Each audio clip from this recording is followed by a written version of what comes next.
Station number 7 in Hyrox is the sandbag lunges.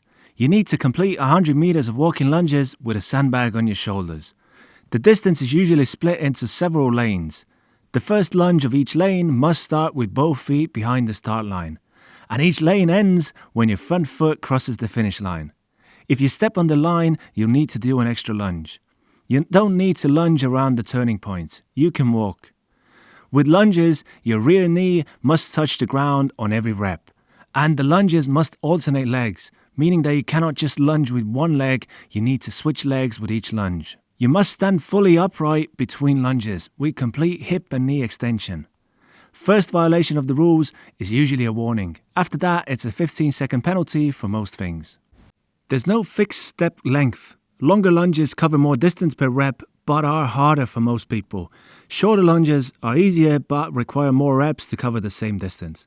Find the step length that feels comfortable and lets you keep moving without stopping. It's your responsibility to grab the correct weight sandbag for your division, and you must return it to the right place afterwards.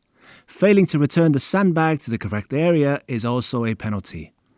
And if you accidentally use the wrong weight for the station, you can start again with the correct weight or get disqualified. Here are the weights by the division.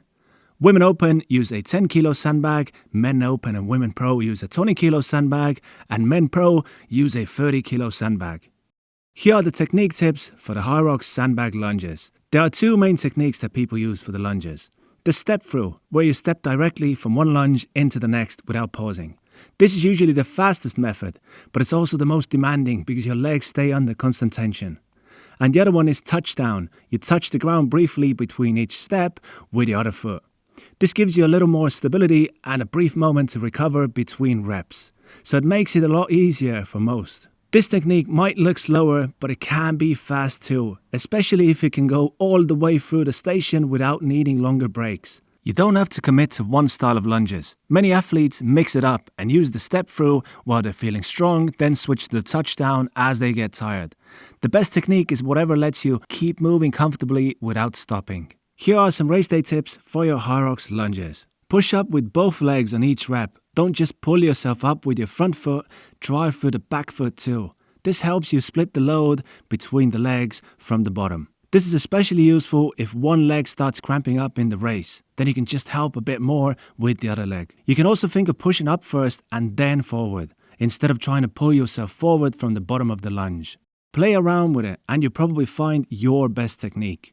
Try to stay more upright rather than leaning forward too much, because excessive forward lean can add unnecessary fatigue to your lower back, glutes and hamstrings. Keep your front heel on the floor throughout each lunge for better stability. And if your balance is an issue, use the touchdown method and step slightly wider. Think of walking on two train tracks rather than a tightrope. Drop into the lunge, but don't hurt yourself. Lower yourself quickly under control into each lunge. Going down too slowly increases the eccentric fatigue and tires your legs out faster. Just avoid slamming your knee into the floor too hard. Take short rest breaks when needed. Stand tall, let your legs recover for a few seconds, and then keep going. Don't rest too long though. Time flies by fast, and there's only one more station and one more run to go. When you finish the station, start running straight away. Even if your legs feel like they don't work, just start running slowly. Your legs will probably come back to you within a few hundred meters. Here are some training tips for your sandbag lunges. If lunges are a weak point, do more of them.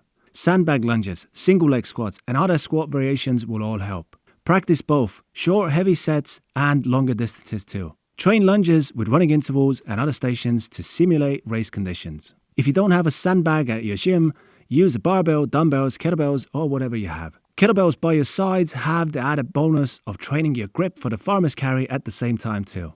And racked kettlebells or other weights will help you train your core to stay strong and upright. Hope this helps. Good luck.